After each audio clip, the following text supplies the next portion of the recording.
speaking of scared shitless, we had an election yesterday. And talk about it, making a snap judgment. I don't know what I'm going to do. But yeah, so I imagine something drastic.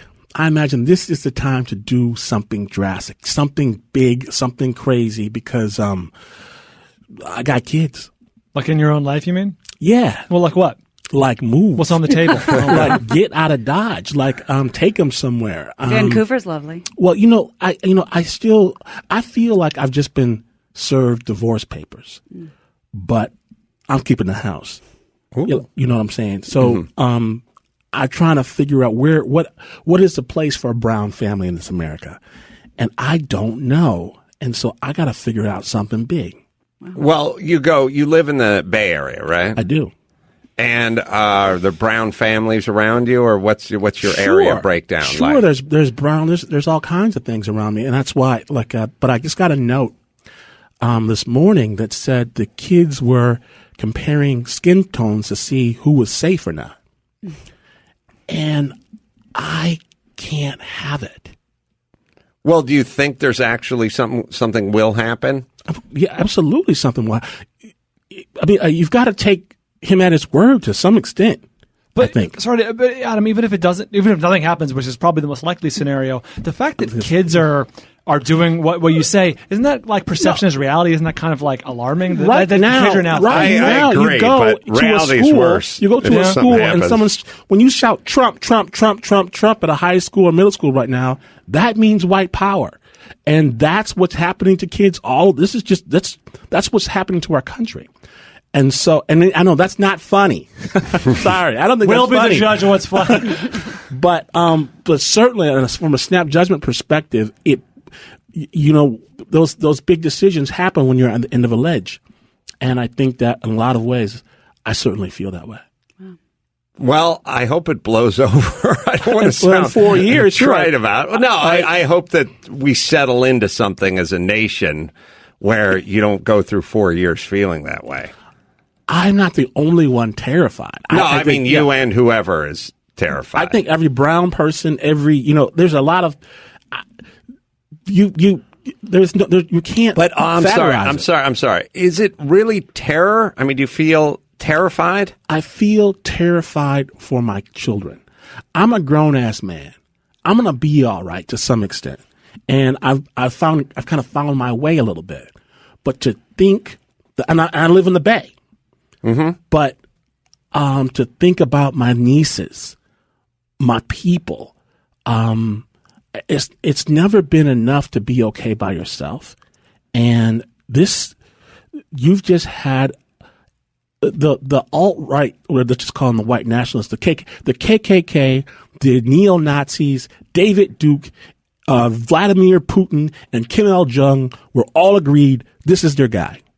So it ain't my guy, and that's not, like I said, that's not, what I mourn for is I mourn for the country I imagined I lived in.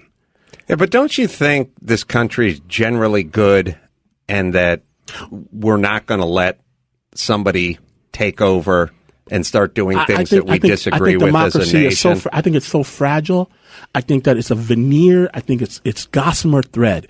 We've done terrible things and applauded ourselves in the past about it. I don't feel, and this is a nation that already has the blood stain of slavery on it, and we have. Yeah, but we also got rid of it to win. We right now incarcerate the people at a clip outpacing the entire globe. There's a new overseer right now. We are under the yoke has been on certain people's throat for the entire history of the United States. Well, I'll put it to you this way. You can tell me if this helps or hurts. I don't feel like Obama could do anything to help black people, and I don't think Trump's going to do anything to hurt black people. I don't think either one of them could get it done, pro or con. I think that Trump has already changed the dialogue of the United States. You didn't used to be able to run down the street or waving a Confederate flag. The amount of racial vitriol that we thought was kind of reduced to the underbelly of the United States, that's front and center now. You have Bannon, who was the head of the alt-right Breitbart thing. He's now the head of Trump's campaign. This is not the KKK is in the middle of the United States of America's presidential suite, and that is frightening. Presidents like to do what they say. They try. And he said, we're gonna idiot things. We're gonna build a wall. He said they're gonna build a wall right after El Chapo. They had a tunnel that went and got him. Not just a tunnel, but it was air conditioned unit with the surround sound situation entertainment noise system. canceling. We had a theater room. We had a theater. Come get him and take him out. We're so stupid. We're talking about tunnels. We are not a serious people. My real fear is that you get the government you deserve, and we may just have done that. Okay, but do you really fear for your children in this country? Absolutely, I feel for my children. Fear.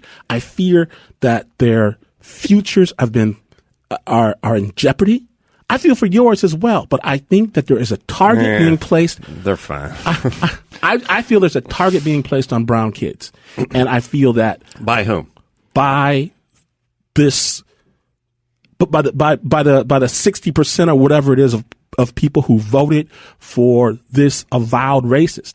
He didn't pretend to be something that he wasn't. You can say that about Trump. Well, hey, listen, I did Celebrity Apprentice. He gave Arsenio the tap. He gave him the nod, and he wasn't half as good as the gay guy was. Maybe he doesn't like gay people more than black people. Maybe he doesn't. Because we had Clay Aiken and Arsenio, and Arsenio got his ass handed. I know I was his team captain, got his ass handed to him in the final. That's a shame. He still gave him the nod over Clay. That's a shame. There's one black guy I likes. You know what? What Trump will do is he will ride the horse that got him there. I don't think that before this, he probably had as many black friends as anyone in his position would ever have. But that's not who he rode this horse. That's not the horse he was riding. And he decided which bed he was going to live in, and he's going to stay there.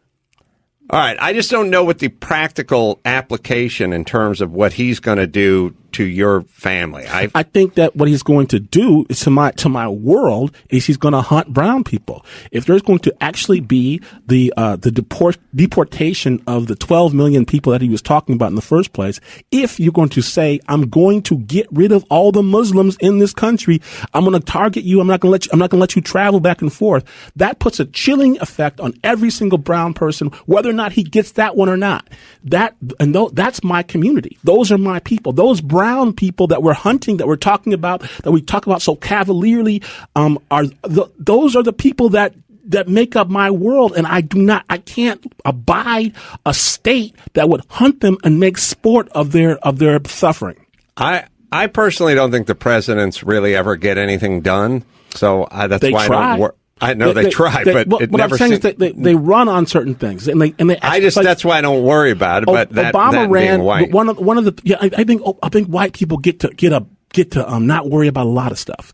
But I think as well, like Obama, he was very, very serious about that Guantanamo thing. Brought it up just recently. Didn't get it done, but he tried. Do you think that Trump is not going to be the first 100 days to try to build this wall, to try to get rid of Obamacare, to defund Planned Parenthood, to start deporting people by the millions? I don't think he's going to be able to deport people by the millions. You know what he's got? He's got a full-on green light from both houses of Congress right now to do whatever he wants to do, and that to me, they have indicated there's no brakes on anything that he said so far. There's nothing standing in his way. I agree, but I still believe in this country, and I just don't think he's going to be able to just deport people by the millions. I don't see it happening. I don't see him shutting down Planned Parenthood or making abortion illegal. I don't see it happening. But that's me. I think again, I wish I could experience a day of white privilege where I didn't have to worry about this stuff impacting me. I really wish that. I think that would be great. But I know this. Well, you had 8 years of Obama, right? Obama relaxing. what black privilege? The black people got an extra check? No. Well, what I mean is you didn't feel like you had to run serpentine to the mailbox for those 8 years. I don't feel that. I think that there has been there's certainly a pendulum of American, how would you say, of the American ethos, but we're outside the rubric of this. George W. Bush, after 9/11, got in front of the towers and said things like these Muslim Americans should not be targeted. These are our brothers and sisters. George W. Bush, hated and despised by the left, got out and said that about Muslim Americans. Can you imagine, for an instant, that type of empathy being expressed from the highest office for Muslims after an incident now? Are you Muslim, by the way? I'm not, but I just curious. I've gone to circle. I kneel with the brothers. I have Muslim brothers and sisters. It's not academic to me what happens to that community. We've been passing this around for a long time, but yes, when you can, if you come for the other people, we can, for so long we can say, well, they came for the natives, but I was not a native. They came for the other brown people. I was not one of them. One of these days, it's going to come for you. And this norm that we're allowing Americans to target Americans like this. I don't know that we're allowing it. I mean, we just voted for it. I don't know that specifically. You are a Mexican judge, therefore you do not have the right or the power to judge me, because you're not. I don't care if you were born in Indiana. You're a Mexican, and you can use the term Mexican as a slur against a native-born person. Are we out of our goddamn minds? We have lost it when we sit and we slur people like that. We do it casually in the middle of a presidential contest, and no one calls him on it, and he wins with a grand majority of the white vote. I don't think he won because of a race thing. I think he won. I think he rode that horse. He doesn't have to speak. We've had a long history of speaking in dog whistles. Trump is too stupid to speak in it. He'll just say it. He'll just say exactly what it is. And if you say that about a Mexican person, if you use the term Mexican as a slur and call yourself the president of the United States, you're not my president. All right. Well, I hope none of this stuff comes to fruition, and I'm hoping that this country is good enough that we wouldn't let any of this happen. I do believe that. But again, I love some of that privilege. I want a big cup of privilege to take home with me. I don't have any privilege. Adam doesn't have any privilege. Wasn't born into any of it. Adam. Yes. I'm not going to say that you were born with a silver foot in your mouth like Trump was, or the son of a billionaire, but there is a white privilege in this country, and you have it. You get it. Congratulations. Well, I got as little of it as you can have. It's a thing you can. It's great. That's great. I mean, it's not a bad thing to get the privilege. It's not a bad thing to have it. But the bad thing is to say, I don't know what this stuff is. I've never seen it before. It's never helped me. Well, it didn't help me. Being white poor never helped you. No, I don't believe it has, really and practically. No. I mean, I can go through my journey, but I don't see a juncture where it actually did. But that was I had a journey that was a little different than, most people. I'd say maybe most white people. I got to listen to your podcast a lot. I know a lot about your journey, but the idea that whiteness did not ever help you along the way is just an interesting. I mean, I think that apparently right now, the most white people believe the same thing. Well, I got into fields. I mean, honestly, I got into carpet cleaning, which was some white people and some Hispanic. Then I got into construction, and that was mostly Hispanic with some white people. Then I became a boxing coach, which was black mostly and some white. And then I got into comedy. But I never really had a field. I never went through a corporate world. I was penalized one time when I tried to get a job as a fireman, and they weren't hiring me because I was white. So I had a little setback in the white privilege department for the LA Fire Department. But this is your world. That's my world. But this is a white world. The levers of power right now are. I'm going to go talk to a bunch of white people later on today. But personally, I didn't get any. If you go to make a movie, hand up. If you go to make a movie, go to make a show, go to host a show, want to be on, let's say, Dancing with the Stars, do you think for a moment that your whiteness does not have a factor in you being chosen for any of those things? I never, first off, I didn't want to do Dance with Stars, but I was scared. You get to. There's doors that are open for you because of being white. I tried to make an independent movie about boxing, and I tried, and I couldn't do it for a million years. And eventually I got hooked up with the group that made Kissing Jessica Stein, and that was a, sort of quasi-lesbian movie, and we made it. And it didn't get into Sundance and didn't go anywhere, but it was a good movie. And then later on, I crowdfunded a movie. And, as far as getting TV shows made, I've never had a lot of success in that world. I understand there are roles for white people and roles for black people. Yeah. But as far as comedy goes, I don't feel like I got a hand up because of the color of my skin. I feel like could be funnier than Kevin Hart. I might just be funnier than Kevin Hart. I am happy for that you live in that world. Well, that's cool.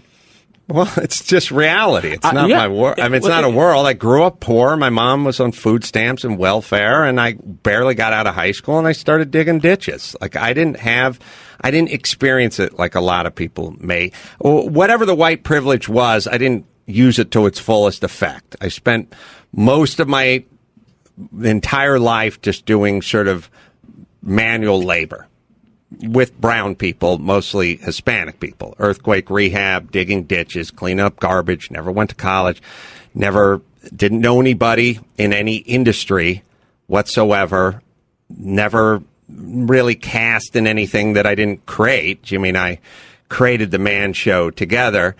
So there may have been some of it, but my personal journey, there was no education, there was no family members, and there was no industry. I never worked I never got my college, I never had my high school diploma. I never used it for anything. I cleaned carpets. I dug ditches. I taught boxing. I did stand-up. Like, there wasn't, my particular journey, there just wasn't any. Adam, I'm not suggesting that someone comes on high and says, here's the white line to you. I'm suggesting that there is a situation in America where white people have a amount of privilege no matter what you do. No matter going to the grocery store, being targeted by police officers. I myself have been stopped by police officers more than 80 times. I've been arrested for 8 times. I've never committed a crime. Now, that's because I don't enjoy a certain amount of white privilege. I have a law degree from the University of Michigan, and I got stopped the day after I got it. That is because I don't have white privilege.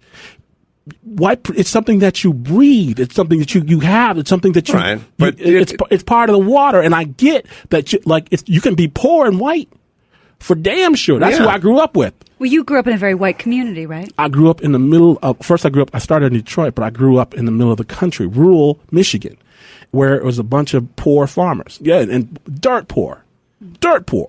And they weren't getting, they didn't have a white check coming every week, but they still had a degree of white privilege compared to me in that area, because and they would beat my ass with it. But that's a different story. All right. Well, let's agree that I'm right. I was going to say agree to disagree. Let's do some. Why don't you cue up the news? You got it. Poor Nick had his whole story about his snap judgment. Oh, no. I'm sorry, Nick. Screw that.